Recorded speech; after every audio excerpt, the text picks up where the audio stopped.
Its energy surrounds us and binds us.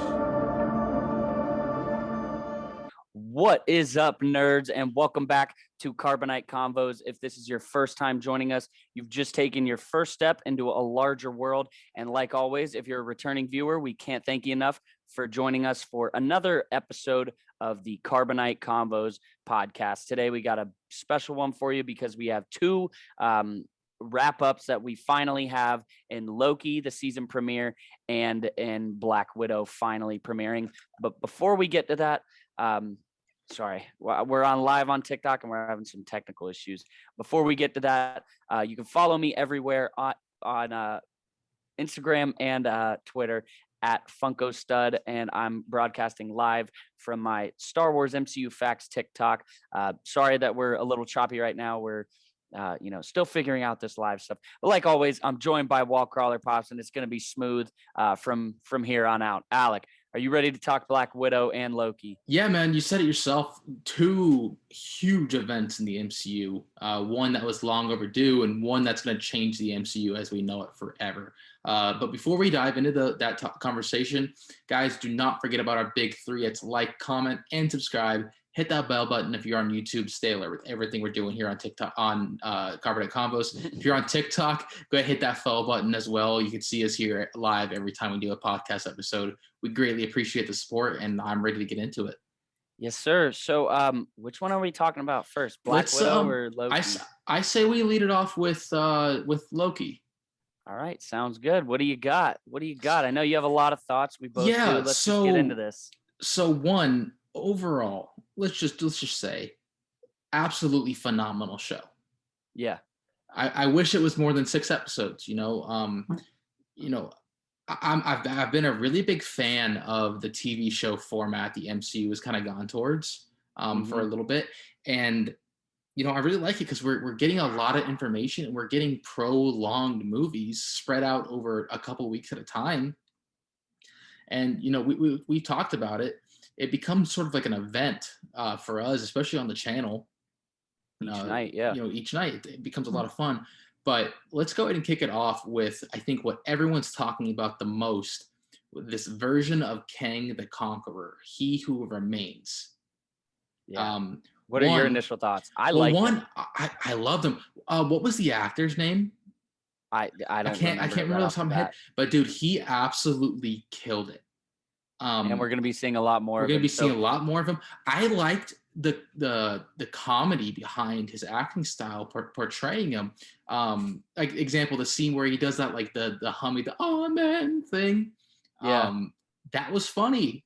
Like he's just chilling with the apple the whole time. Like, really quick, I did not think that was funny. I actually, as a believer, I kind of took that a different way. Whereas he has the ability to travel across time and space. Right. And he pretty much is able to control everything. And it's almost like he was saying that he created religion, that he's this ultimate power, and that when you're saying, oh man, when you're doing all this, it's kind of for no reason. And he's the ultimate power. So for me, the act of what he was doing was funny, but the message behind it, I kind of got a very... really? That's interesting. Got a much different vibe. I thought that was satire the entire time. Like it was completely sarcastic. Like, what does he say? Like, what does Loki say to him? Something like, "Are you the most powerful being in the universe?" or something along those lines. And he's like, and he does the amen thing, and he's just like, no. Like that's where the dogma ends. Like it's, to me, okay, I took that as sarcastic. Like, oh yeah, like. I'm the God. I am above all. I am this almighty being. In reality, he's a human. Yeah. Right. He's flesh and blood, just like he says. And so for him to portray that sarcastic type of religious, obviously important religious statement, and use it in a funny, sarcastic way, that's how I took it.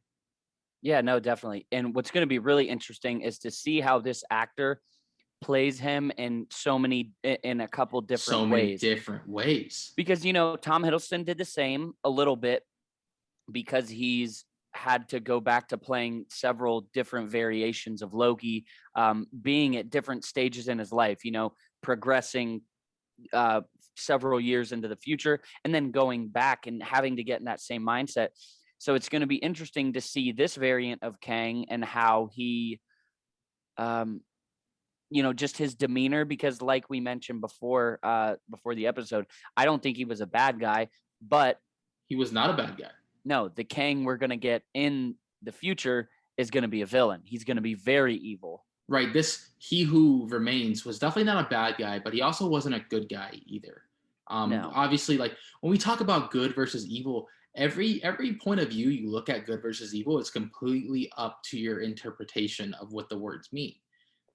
Just like we a few weeks back, we had the tournament of the best overall villain, and something we kept going back to was like all these villains felt like they were doing what was right in order to save what they think would save the world, whatever they thought was best for humanity, and so on and so forth. This He Who Remains was doing that. He was preventing much worse versions of himself from coming to power and completely doing who knows what. Yeah, no, you're absolutely right. You're absolutely right. So it's going to be interesting to see him again. And how about that reveal? Just you see it open, and I knew the actor's face right off the bat, and just seeing his demeanor and how he acted, it really threw me for a loop because that's not how I expected to be introduced to Kang the Conqueror. Absolutely. Well, I thought was interesting about him. So let's comparing it to like the Ancient One, which we talked about it very briefly in our reaction video the other day. The Ancient One saw everything that was going to happen up until her death. Obviously, not as powerful as He Who Remains, because she was just on her timeline. We're just going to call him Kang, because saying He Who Remains a million times is going to get a little old. So this version of Kang saw a million different lifetimes over we don't even know how many possible timelines. Like he's seen it all. He knows exactly what's going to happen. And for that to happen, there was that instance where he said, okay, well, I don't know what's going to happen now. We just crossed the threshold. I was very confused, and maybe someone in the chat can answer it. What instance made that happen? What made them cross the threshold? Because I don't think a particular moment stood out. He did like the pen drop thing, and like I just thought it was very odd because no one did anything. No one killed anybody. No one did anything they weren't supposed to do, and all of a sudden things just changed. Yeah, I really don't know because dealing with this whole time travel conversation, there's no explanation for anything really. It's the biggest plot hole filler in cinema because you can fill any plot hole with time travel. Right. But it's hard to wrap your head around. So he claims, he knows exactly what's going to happen. He knows when Sylvie's going to try to stab him. He knows the conversations they're going to have, the argument, all that. He knows everything. And like you said, I didn't see anything that stuck out in that instance that made them cross that threshold to where, I don't know what's going to happen now. I really don't. Like, so I couldn't tell you. I could not tell you. Yeah, it was very interesting. It was also really cool to see how exponentially these timelines grew. Like we had the main timeline, all of a sudden there's one branch, two branch, and then from that new branch, there's 7 branches, and from those 7 branches, there's 50 branches, and so on and so forth. It just grows at such an exponential rate. You'll like this. It becomes a big web. Literally, it's a web. It's a tree. It's these different branches. It's insane. And like you said during a reaction today, there's a reason that this What If spinoff is coming in 2 weeks, 3 weeks now. Well, I had a buddy, so shout out to him. While we've been recording this, he sent me an article, and I was just able to read the title that What If does connect to the MCU. And apparently that's what Tom Hiddleston says. So obviously I just got to read the title. So I would like to read the whole article before I fully believe that. But like you said, I always thought there was a reason that What If follows the multiverse breaking. So absolutely. And I cannot wait for our favorite episode. It's like they had you and I. It's like they had Carbonite Convos in mind. Right in mind, absolutely. When they made it, it's the one where Steve Rogers is Spider-Man. So That's going to be awesome for us. That's huge. Absolutely. But going back to Loki, let's kind of take a sidestep because I know we both had to. By the way, we have a few hellos and heys in the chat. So hello, everybody. On? Thank you for joining us. You had some. We both had some choice thoughts about Sylvie. Alec even went so far as to say he's canceling his pre-order for her Funko Pop. Listen, okay, obviously, if you're new to the channel, it's pretty obvious. We're both huge Funko Pop collectors. Nick will have his set up soon. He just moved into a new place, so he doesn't currently have it set up. But you can see behind me, we got it going. I really liked Sylvie. I had some people I know. They're like, she's okay, whatever. I was a big fan of her. And for her to behave the way she did in this last episode made me lose all respect and all hope for the character as a whole. I cannot stand her now. For her to be that stupid and inconsiderate and thoughtless to do something like that, all she had to do was look outside the window and see these timelines already branching. Yeah. It's literally all she had to do. Couple different things, though. One, if we get Andrew Garfield and Tobey Maguire, you have Sylvie to thank for that. So great point. For all the awesome stuff we're gonna see in the MCU, for all the awesome MCU stuff we're gonna see, we do have to thank her for that because this leads into No Way Home, Multiverse of Madness. I think it leads into What If. So the future of the MCU rode on her inability to stop and think and make a crucial decision without using emotions. And that is something that Loki was able to do. So on surface level, yes, I was very upset that Sylvie could not just relax, just calm the emotions down for 1 minute. To breathe and think about it before you do it. Exactly. That's all you got to do. Just her stupid thought process was pissing me off during the episode because her and Loki had such a connection. And to see Loki sitting, because he was talking to her, I don't know what to compare it to, but Loki's sitting there talking like, really? That's what you're gonna say? Like, you think he said something, and I forget the exact lines, but then she's like, "Oh, I get it. You want the throne." And he was baffled. Like, "Are you serious? That's what you think of me? After all this time, you think I want the throne above all else, all other things? Look at all is happening around us right now, and you think I'm worried about a throne?" And he's telling her, he's like, "We need to think this through." He's like, "I'm not saying which way we need to go." Because think it through. He's like, we need to think it through because they might have come to the agreement to kill him. Yes. But there was no thought process on her side. And that's the part that really pissed me off. He said we need to take a minute to think about this in fear of killing him and unleashing something even worse. Yes. It's kind of like Agatha at the end of WandaVision. She said, "You have no clue what you've unleashed." And Wanda says, "Well, I know where to find you when I need you," or something along those lines. Absolutely. Something with Sylvie I found interesting, and it was just very briefly. When He Who Remains, or this version of Kang, is explaining how that variant of himself discovered time travel, and how there are universes stacked on top of each other, right? To me, when he was explaining that, I kind of understood that as like time. Let's say point A and point B. Okay, let's just say the day you were born and the day you die. Okay. Yeah. That length of time is the exact same as the universe that is then stacked on top of that, and so on and so forth.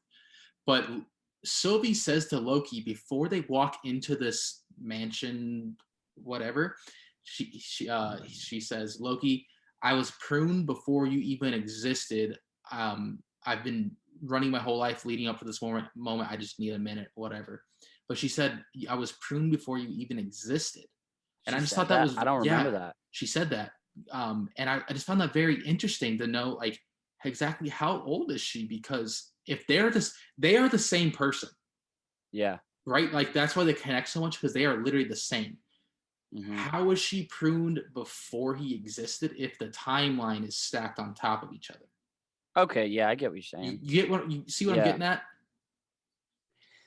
The thing is not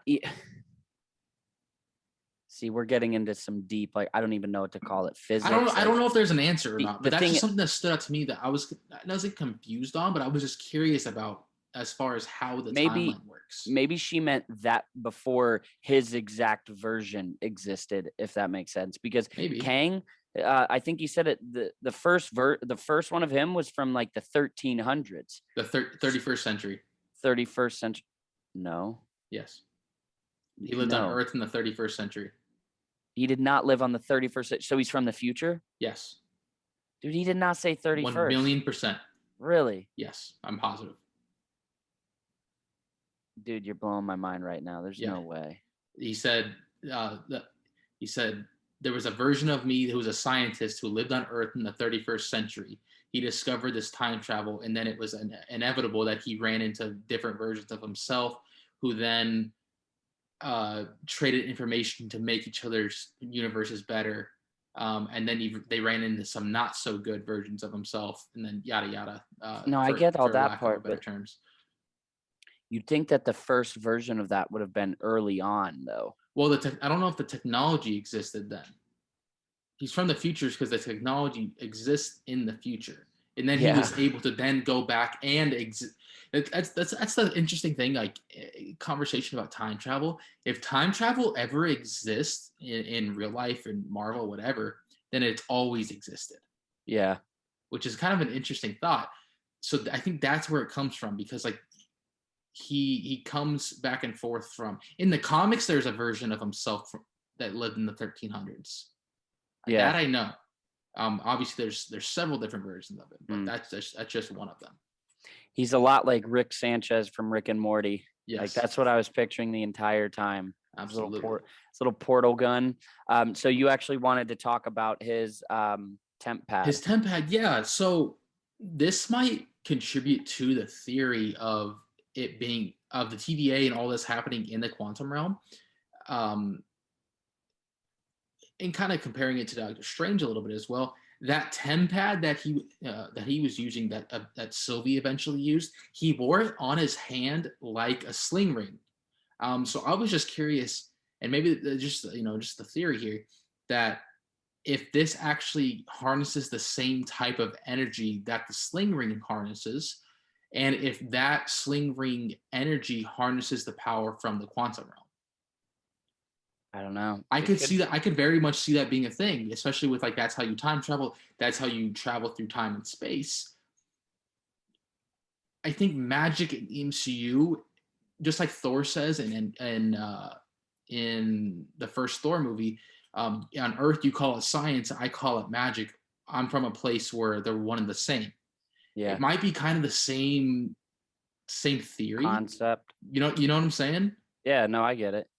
What I really liked was at the very beginning of the episode, I got a lot of Doctor Strange vibes, but one, the episode starts with the Avengers, just like you hear quotes from like every Marvel character. Insane. And that's how, when I heard that, that's how I knew things were about to change, because there'd be no reason for them to play that type of audio. And then, they show this view of the universe and all this expanding, all this shrinking, everything. And then you come up on the castle inside the timeline. And I pictured it as the Mobius strip from Endgame that, Tony connects. Right. I thought it as the Mobius strip. But I just found it so interesting that this castle and everything was just outside this time, the flow of time, and then from the inside you can just see it growing after Sylvie did the deed. Right. And then obviously, we see Loki get pushed into one of those branches of the timeline where Mobius and B9, was it B15 or B19? B15. B15, they don't recognize him whatsoever. See, I didn't know if she was, like she definitely pushed him into a different one. At first I thought, like, did she erase him from the timeline to where people don't know about him?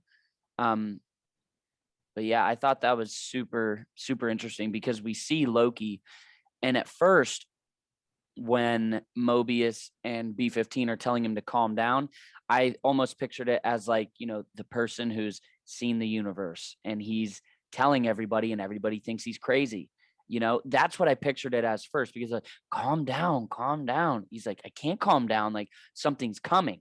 And then they're like, all right, what department are you from? Who are you? What's your name? I'm like, what? What? Right?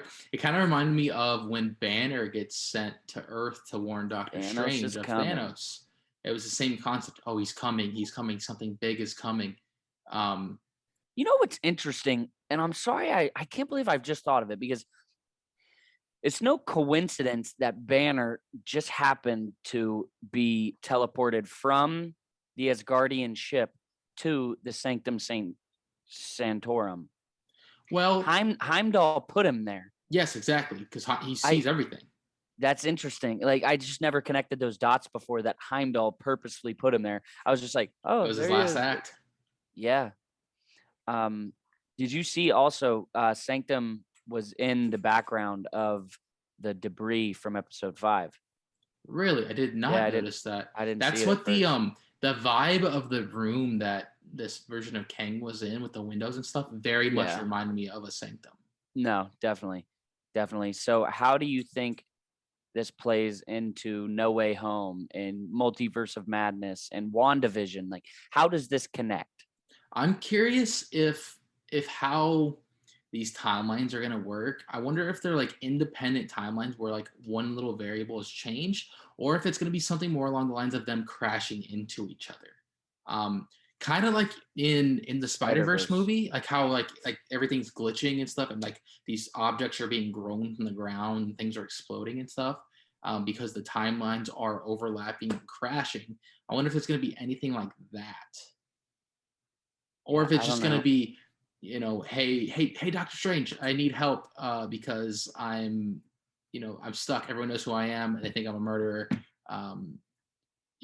So do you think that, like, I wonder if we'll ever get into one solid timeline again? I wonder if that's because phases 1, 2, and 3 ended up with the ultimate battle, Endgame, where they defeated Thanos. I wonder if 4, 5, 6, or even beyond that, if maybe this next foreseeable future for Marvel is them converging these timelines once again. Well, I think to answer that as best as we can, we know it's not going to happen in this phase. For sure, because that's obvious, because we're ending with Fantastic Four. Yeah, and the biggest part of it is it opening, because it took the season finale of the 3rd series of of Phase 4 for it to finally crack. To even set up, right? Yeah, for it to break open. So now, oh man, it's just warming up. That's why I said past 4, 5, and 6, because it's the multiverse. It took 3 phases to kill the main villain on one timeline. Right. So I'm curious if going forward, if this big bad is going to be Kang, or if it's going to be even bigger above that, these Galactus type, Dormammu type beings, these world eaters. Yeah. I'm still wondering if we're getting Mephisto at all, because I don't think that's out of the question.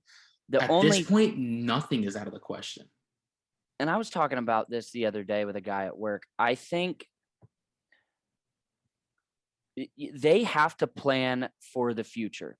They have to Marvel has to plan for the immediate future, but they also have to plan very long term, because they already used Thanos, who is one of the biggest villains. They can't just use everybody at once. They can't do this big battle where it's Dormammu, Galactus, Kang the Conqueror versus every Avenger and every. You're gonna run out of stuff eventually. Yeah, because from then, where do you go from there? So the way I think they're going is, this whole time we thought Thanos was the Infinity Stones were the ultimate power in the universe. Come to find out, they weren't even close. Not even close. How about the fact that Loki, you want the Infinity Gauntlet? Take it. It's yours. You want to kill Thanos? Yeah. You want the throne of Asgard, and you can have it together. Yep. Speaking of that, hold up, really quick. Hold up. I got to finish this one. Go ahead. So we thought it was Thanos. Now I think the next one is Kang. So I almost picture it as in like trilogies or trios of phases where you get one big bad or a couple big bads where Right. they're working up to this very climactic endgame level event. Because it was Thanos, now we have Kang, and they can't do it all at once because, like we said, they're gonna run out. So they Right. have to plan short term, but they have to plan extremely long term as well. No, that's a great point. Absolutely. The fact that this is all twirling around in Kevin Feige's head is beyond me. The GOAT.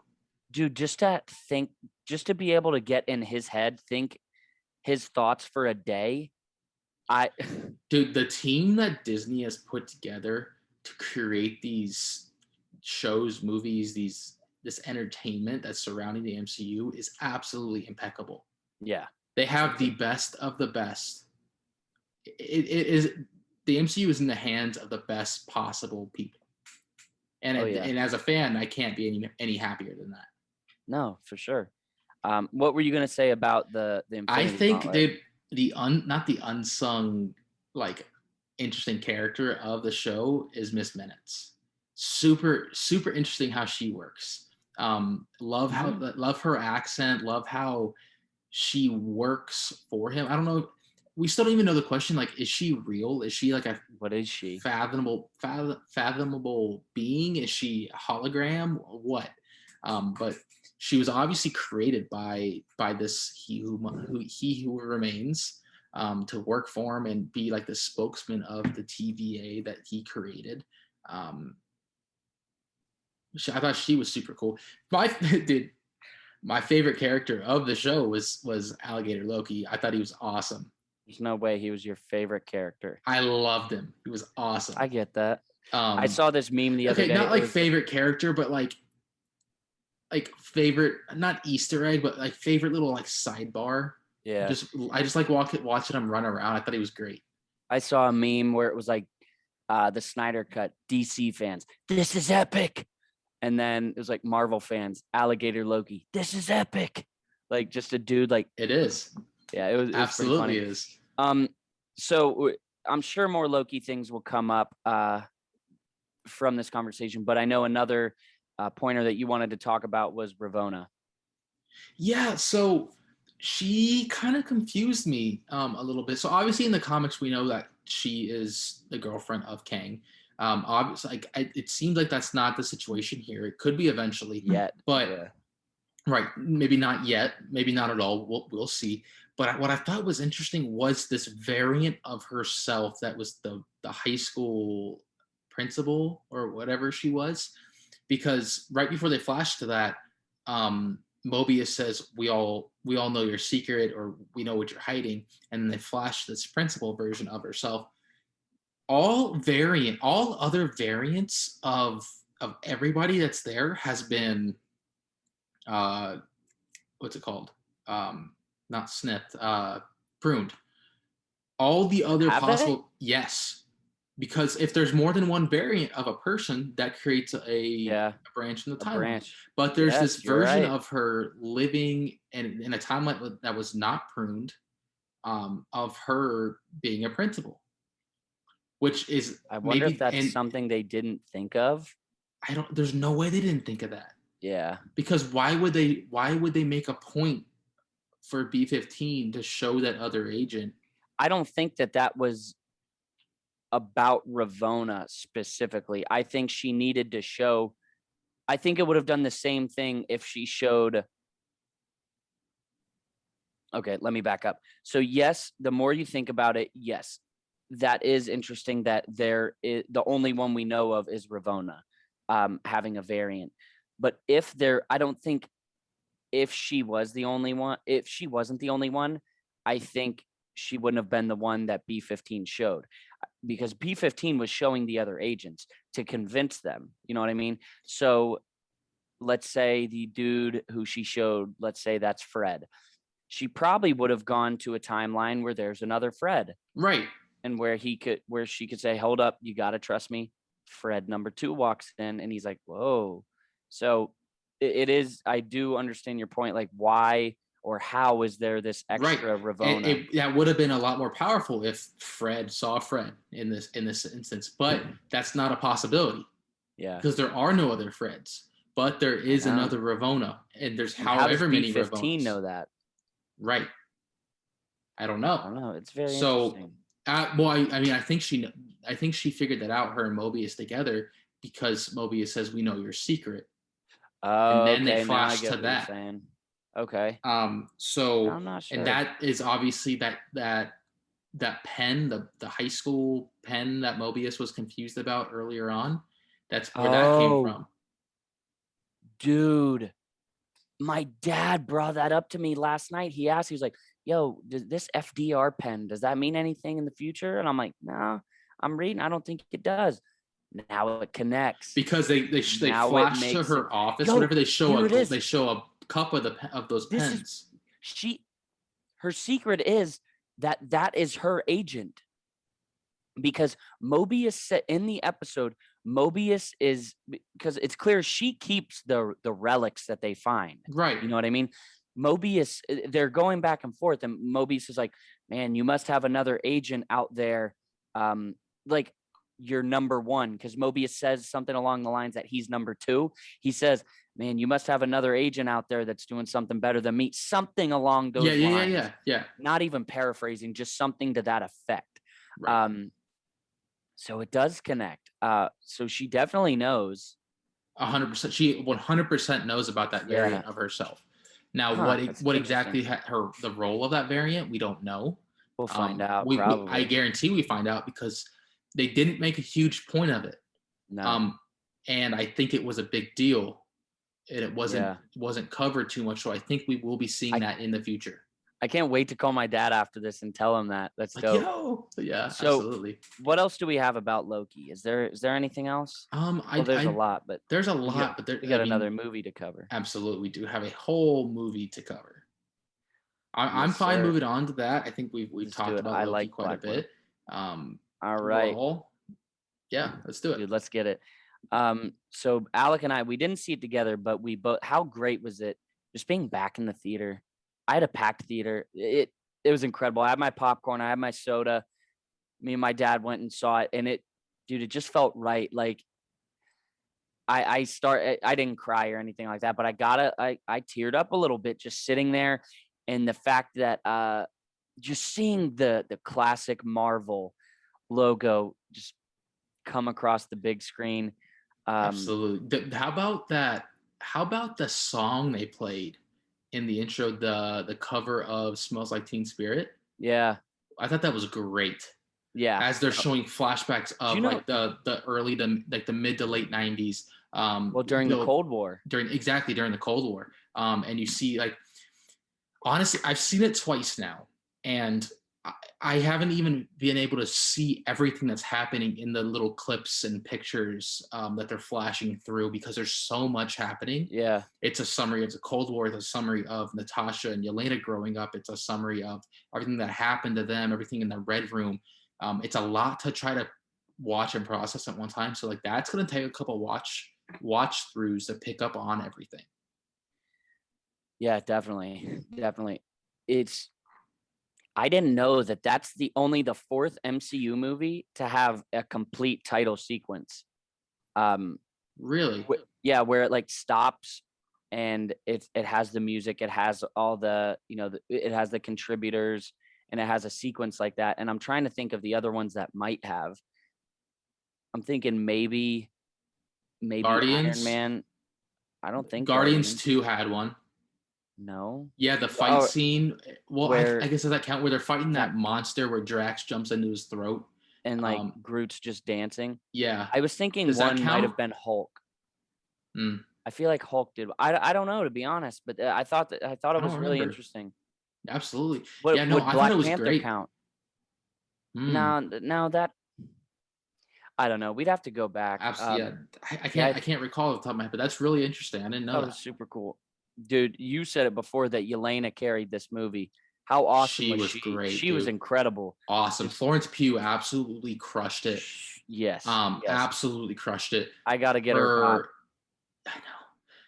her level of like able to balance like a serious conversation and the comedy behind Sarcasm. it was Yeah. awesome. Like example, like the scene where like the family sitting around the table after they like reunite or whatever, and like the Alexi and Melina are arguing or like bickering back and forth, and Natasha's like, "Oh, it's enough! Everyone, like, shut up, whatever." And Yelena's like, "Oh, I didn't even say anything. That's not even fair." Like, that Yeah. was great. How she kept calling Natasha a poser, and then she mimicked her thing, and she goes, "Oh, that was Yeah. stupid," or what? That was awesome. She The she one-liners had were phenomenal. exactly. I was just gonna say that she had great one-liners. Absolutely.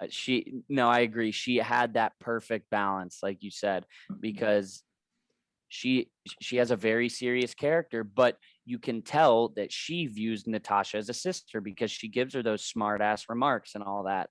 But yeah, I really liked it. So why do you do that I thing with the hair? with the Like hair your, flip. It's like you fight knowing everybody's watching.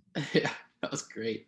And I thought a very powerful part of it was we're both killers. It's just I'm not little girl's role model. So I thought that was really powerful when she Yeah. says that. Well, it's interesting because she was controlled and in under Dracov's power for a lot longer.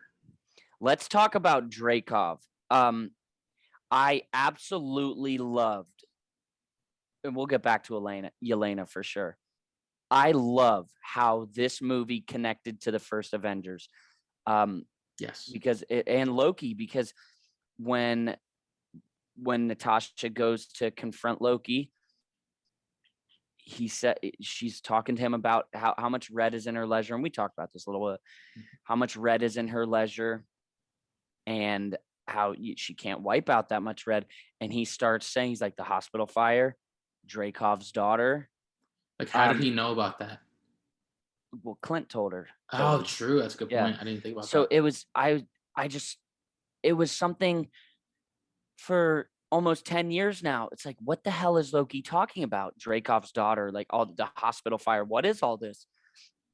And just the fact that they've come back to it now, you wonder, have they been planning her movie for that long? Or like, I don't know, just the fact that I wonder if it's a situation where it's like, because they left it there in case they did make it something. Right. It's kind of like an example of like when George Lucas created the original trilogy.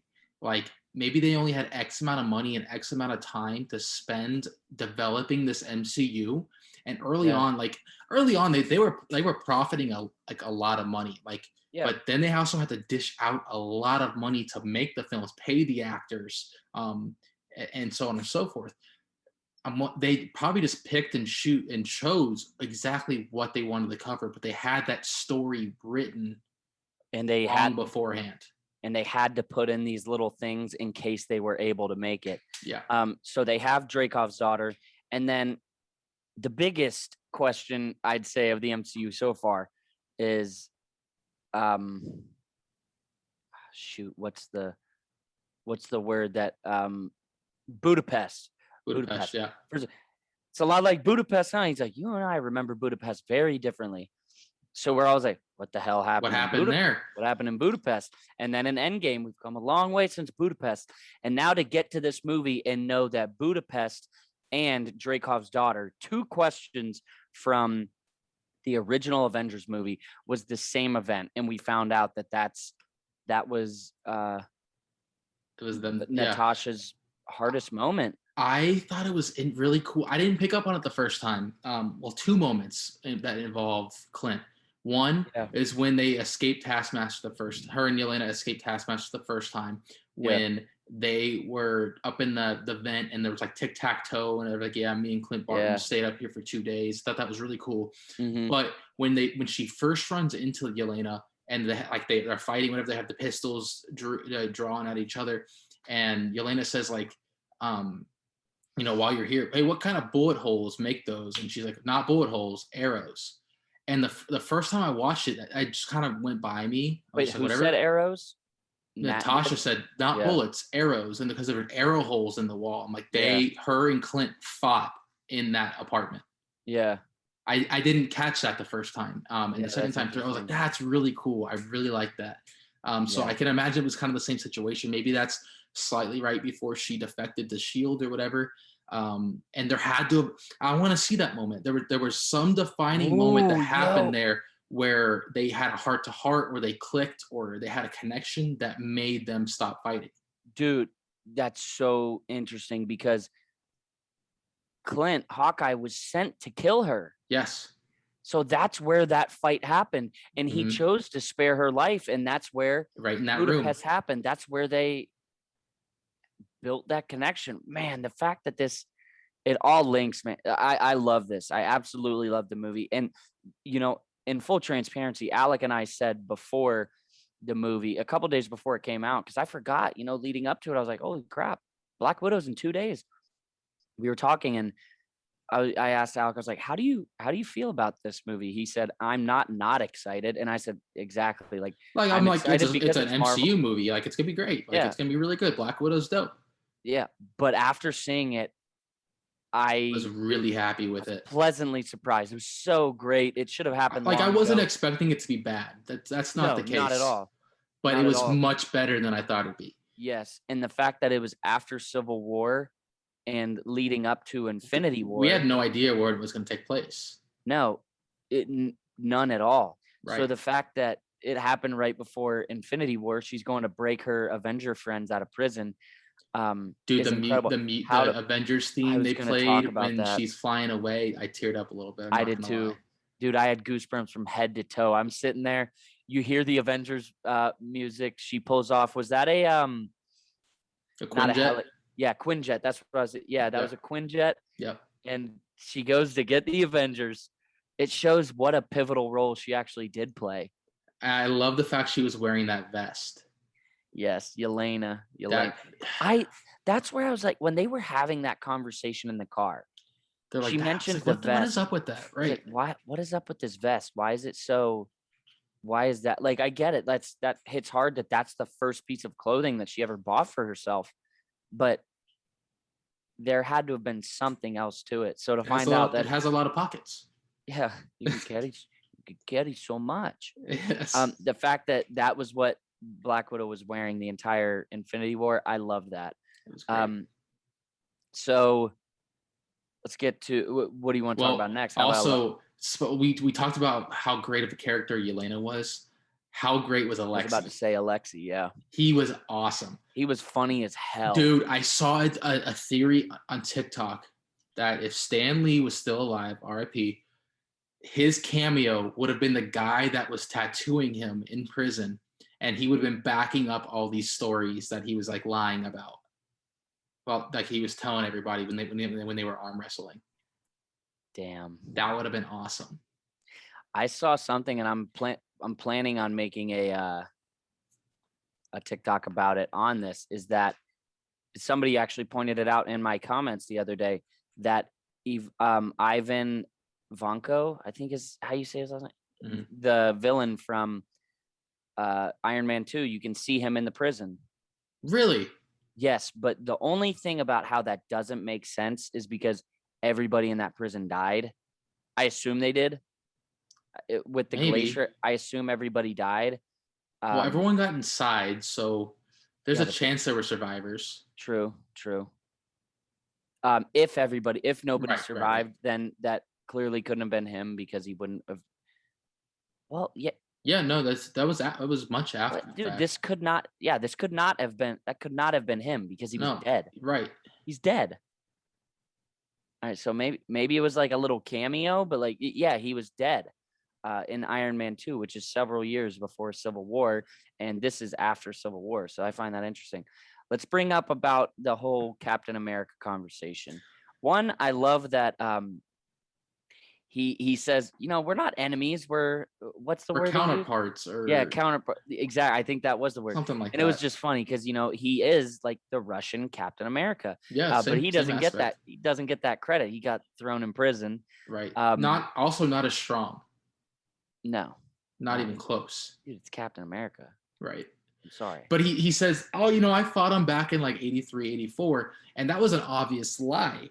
But because the guy's like, what do you mean Captain America was still on ice at that time? But I saw an interesting theory is What if he wasn't lying? Like, because one, we don't know how long he's been in prison. Mm-hmm. At least since 19, at least at longest like 1995, like sometime after the introduction scene. Yeah. But we don't know how long he's been in there. So I wonder if there is a chance where he never even knew that Captain America was actually found. Yeah.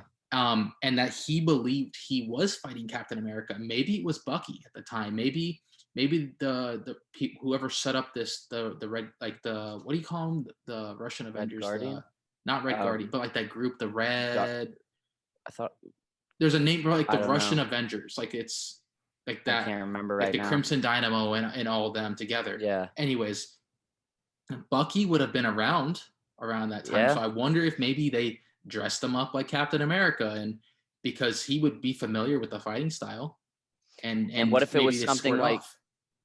what if it was something, like war propaganda, how we had Cap fighting, quote, fighting Right? in the first Avenger, where, to promote the war, he's beating him to sell war bonds. What if that's how Russia was promoting it in, the USSR at that point? Yes. Okay, so what if that's how Russia was doing it at that point, the Soviet Maybe. Union, where, they had a guy dressed up as Cap and Red Guardians up there beating him? Wonder if there's also a chance that maybe he fought Isaiah. Nah, I don't think. I thought that for a second, but I don't think so. So there's a chance he wasn't actually lying and maybe just didn't fully understand what was happening. Yeah. He doesn't seem to be the smartest dude out there. He said it himself. He goes, "I wasn't the brains. I was the muscle." Yeah. Molina was the scientist and the strategist. Yeah. Personally, I think he was just lying. He could have been. He easily could have been. Yeah. There's always a chance.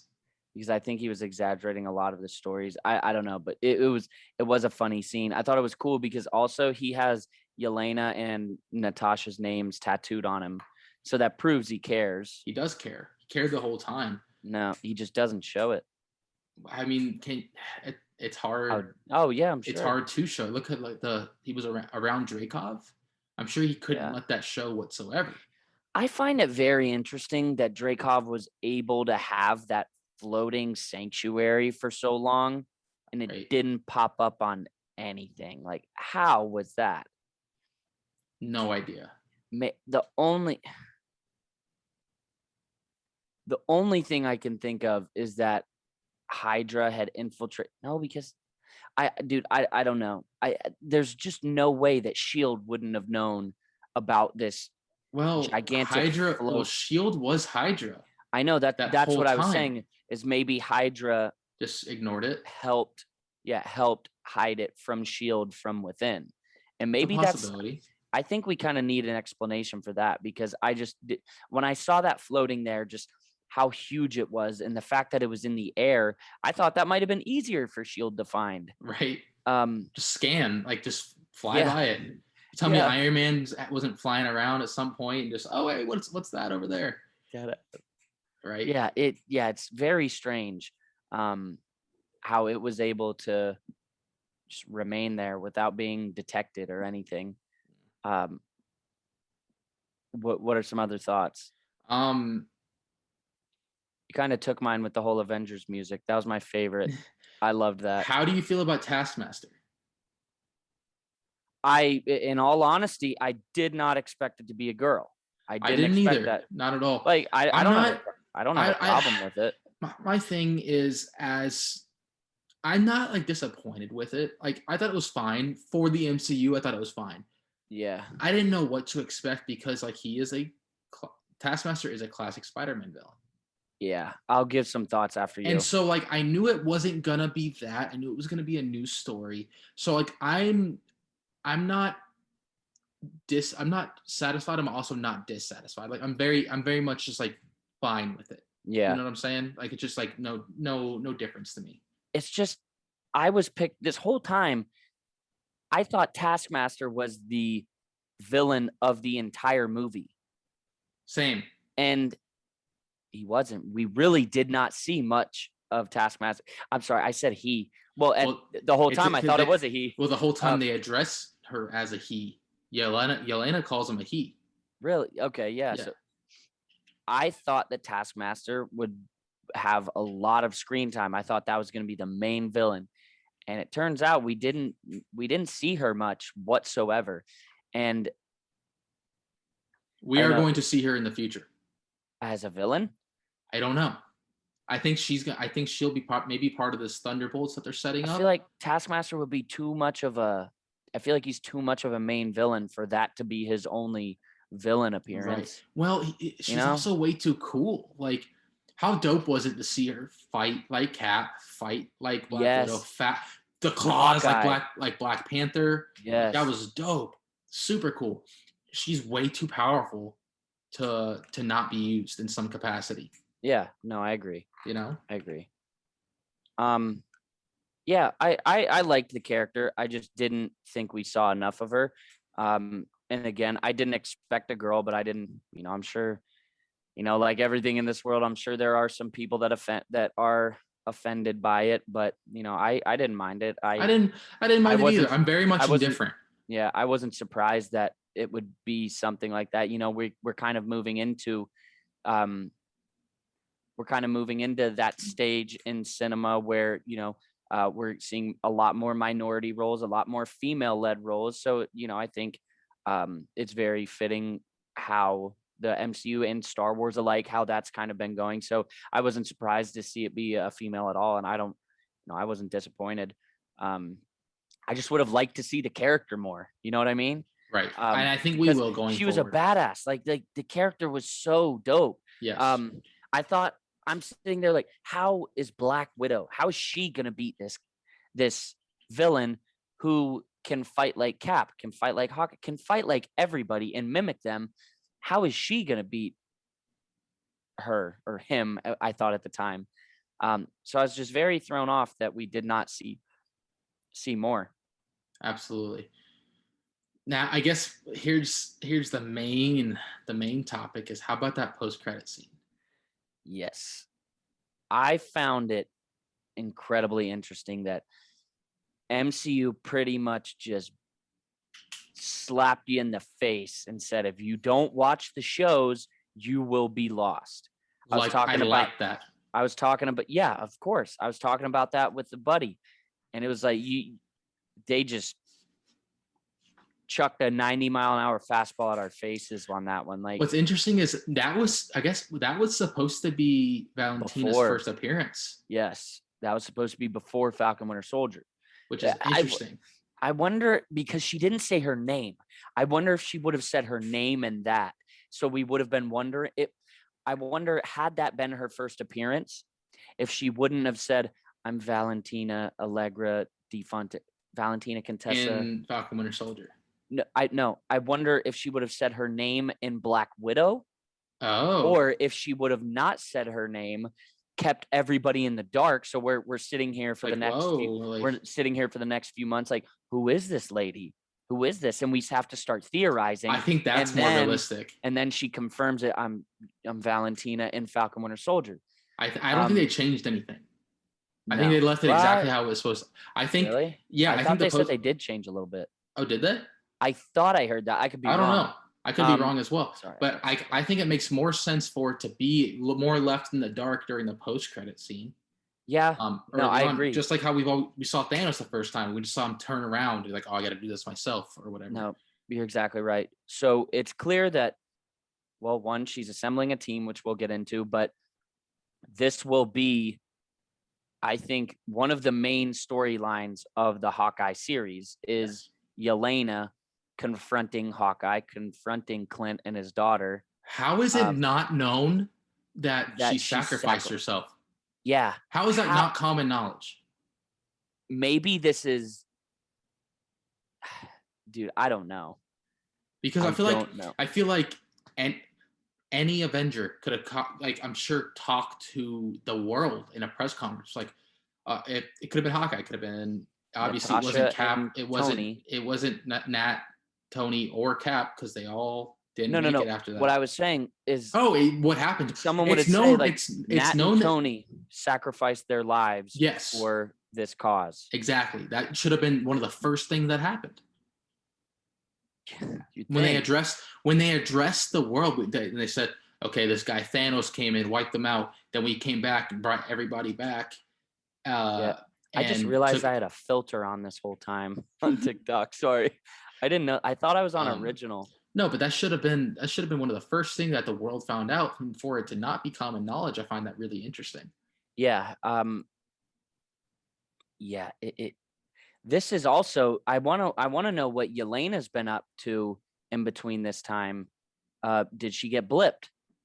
Well, did she get snapped? Did she get blipped? So. What makes you say that? Nothing is like confirmed, but like I feel like that would just add so much to the story. That she if is she kind of got in the blipped. dark about it. Yeah. Yeah, I don't know what that would add. I don't know. But no, when I saw Natasha's grave, man, that was. Yeah. I think she would get blipped because you'd think that if she hadn't snapped. You'd think if she hadn't gotten snapped, she would have been there with Natasha trying to put Shield back together, not Shield, but put the Avengers and this team back together. Because their relationship was good again. Yes. So I think she probably makes sense that she would get snapped. Yeah. I wonder if that was their last meeting. Probably or if they saw each other at all between Infinity War and Endgame. Well, if she did get snapped, yes, that was stupid. She did get snapped. There's no way. Yep. But how about the fact? So we saw Natasha's grave. Yeah. How about the fact that she was buried in Ohio? Because Valentina says I'm allergic to the Midwest, so we can only assume it's Ohio. Well, and that she was buried under her tree like her mother was. That's what I figured, because I thought that would have been. I figured she was buried with the rest of the people that I don't know. Yeah, that wouldn't have made sense. Never mind. I was thinking that. I also like the fact that Elena got her dog. I did not even realize that. Because she said that she goes. Yeah, she's like, I want a dog, and she got her dog. Yeah, that's funny. That's funny. I didn't see it on the first night. I saw it the next day. So I had like 3 or 4 people tell me, yo, post-credit scene is nuts. So I had a day to kind of work it up in my head. So I was expecting something much different. I thought that it was going to be, well, as I was sitting there through the post, I had no clue what to expect before I saw the movie. But after seeing the movie and seeing the post-credit scenes, sitting through the credits, I was thinking, knowing that she's going to save the Avengers, rescue them from prison, can you name an Avenger for an edit? Captain America. Knowing that, sorry, that was a question on TikTok, everybody. Knowing that she was rescuing the Avengers from prison, and obviously that she was going to meet Cap in between there and Falcon, I thought that the post-credit was going to be her rendezvousing with Cap, and I thought that would have been maybe how they brought him back into the MCU. Mm-hmm. But yeah, that's obviously that's not what happened. No, that's a lot to expect. Okay. Yeah, and it's not that I expected that. I was just like, everybody built something up. So hold up really quick for the person who said thanks. When you make that edit, you gotta tag us in it. Star Wars MCU facts and wall crawler paps, because we definitely want to see that. I had so much time to work it up in my head that when it happened, I really enjoyed it. I was just trying to think. I was like, okay, well, what would be an epic post-credit scene that I could guess? And that was it. But yeah, it was a crazy post-credit scene. I thought it was really good. Hawkeye, he's back. When is the Hawkeye show? I don't know if they've announced an official date. Yeah. So moving forward, next movie or show. All right, so we got What If coming out in August. Hype for that. That's nuts. We got What If coming out in August. Then we have Shang-Chi, followed by No Way Home. Wait, there's not a series in between there, is it? I don't think so. Followed by No Way Home. Venom 2 comes out in October. Venom. I don't think it's going to have really any relevancy to what's happening right now, but that's what sucks is I thought that after that Morbius trailer that came out like a year ago or something, where you see hints at the MCU, hints at the video games, all this stuff. I don't know. I thought I was gonna start expecting something, but when does Venom come out? October. Okay. End of October. Yeah, so they couldn't really incorporate that until after No Way Home, in case they are even trying to. Right. I'm still so surprised we haven't gotten a No Way Home trailer. We got to get one. I can't soon. believe that. We're less than 6 months away. We got to be getting one soon. What if in Venom there's something big that could connect it to the MCU to like hold us on like to Dude, kind of if we don't get one by August, Home. that I feel like that's gonna happen. I feel like we're gonna get something in a future show post credit. Yeah. Dude, it's just I want to go back and look like what is the average amount of time when trailers come out before movies for MCU, because I feel like I don't know. We're just we're getting close. We're getting real close. But I mean, on the same, I don't know. Think about it. When does Shang-Chi come out? September. We got the Shang-Chi trailer only a couple months ago. Let's say we got that in March. Like that's 6 months. March, April, May, June, July, August. Yeah. So I guess we're not past that threshold yet, you know? So I'm saying if we don't get one in the next month, then we should expect something big in a post-credit or something involving another show. Yeah. So we have to get something. Okay, well, let's think of it this way. Wong is in Shang-Chi. Yes. Wong connects to Doctor Strange, which easily connects to this new No Way Home. Maybe we're going to get something in Shang-Chi. Maybe. That's what I'm thinking. Like, again, that's not very long before that. But, I mean, we'll see. That's 3 months away. I didn't mean that was the only thing or first thing we're getting, but right. I don't know. They are really keeping us in the dark. Fun fact, Shang-Chi comes out on my birthday. So that's what I'm going to be doing for my birthday. Excited for that. Hell yeah. Yeah, boy. All right. So do we have any No, I think we pretty much covered everything I wanted to talk about at least. But it was finally nice to get Black Widow. With everything happening in the world, a 14-month delay for a movie in the grand scheme of things is not a big deal. Like, in comparison to everything else, but it was finally nice knowing that for the most part, the world's back on track. We got our movie. We were able to see it in theaters. It felt like everything was right, even if it just for a little bit, so. Yep. It's like that trailer that Marvel released about going back to the theaters and just, dude, we're back. We're back. We are back. We are getting Doug back. And we're the two best friends that anybody. All right. So any final Loki thoughts, Black Widow, anything that crept up while we're closing? No, man, I'm good. All right. Well, everybody on TikTok, YouTube, Apple, Spotify, everywhere you're listening or watching us, we can't thank you enough for tuning in. It's only going to be a short amount of time until we're live on YouTube again, with Alec and I both starting jobs, both a lot going on in our personal lives, and me doing a big move. It's been hard to just get the live stream software set up and just get committed to that. And I don't want to start that until I'm officially in my new setup. And hopefully that's going to be done pretty soon, because I'm working really hard. So that it's a good setup for not only me, but for everybody watching. But again, we can't thank you enough for tuning in. We definitely, like always, we have a lot in the works here at Carbonite Convos. You can check out our most recent Funko Pop list, which was pops we need from the Avengers. You could check out our reaction to the last episode of Bad Batch that is coming out tonight. Well, coming out on Friday morning. But you can check it out whenever you get the chance, and the reaction to Loki. But until next week, fresh with a crap ton of new content, may the Force be with you. Remember, the Force will be with you, always.